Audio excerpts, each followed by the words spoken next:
খুলতে পারছিস না?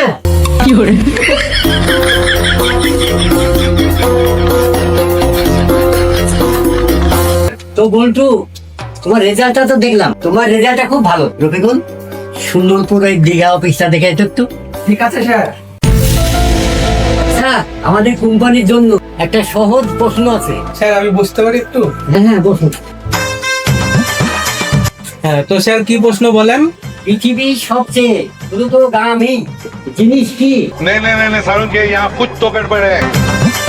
স্যার আমার মনে হয় আমার বেতন পাওয়ার দিনটা। মানে? স্যার পুরো মাসটা যখন যায় তখন মনে হয় কচ্ছপের থেকেও ধীরে চলছে। স্যার যেদিন বেতন পাওয়ার টাইম আসে সেদিন মনে হয় চোখের পলকে সে মাসটা শেষ হয়ে গেছে। ফালতু কথা না বলে কাজ কোথায় যাও? বলো, আমাদের অফিসে ওপরতলায় আগুন লেগেছে, তুমি কি করবে? তাদের বলবো যে নিচে চলো, লিফটে অনেক ভিড় হবে, আগে ভাগে বের হয়ে যান। আরে বুদ্ধিহীন! আরে বাপরে! তো আগুন লাগলে যাওয়াটা নিষেধ, তখন তুমি কি করবে? আরে স্যার তখন তো আমি বাথরুমের জানালা ঝুলে থাকবো, কারণ ওটা দিয়ে বের হওয়ার প্র্যাকটিস করেছি আমি।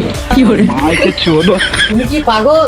আচ্ছা, একটা শেষ প্রশ্ন, যদি তোমাকে এই কোম্পানিতে চাকরি দেওয়া হয় তখন প্রথম দিন তুমি কি করবে? আরে স্যার প্রথম দিন তো আমি কিছুই করবো না, কেন? কারণ প্রথম দিন তো বস আমাকে পরিচিতি করাবে আর বলবে এই দেখুন আপনার টেবিলে কাজের ফাইল পড়ে আছে। আমি আজই জয়েন না করে সরাসরি কাল থেকে শুরু করি, তাহলে আজ অন্তত আপনার সময়টা বাঁচবে। বেরাও, এক্ষুনি আমার অফিসে বেরাও। ঠিক আছে স্যার, কাল তাহলে আসছি নাকি পরশু?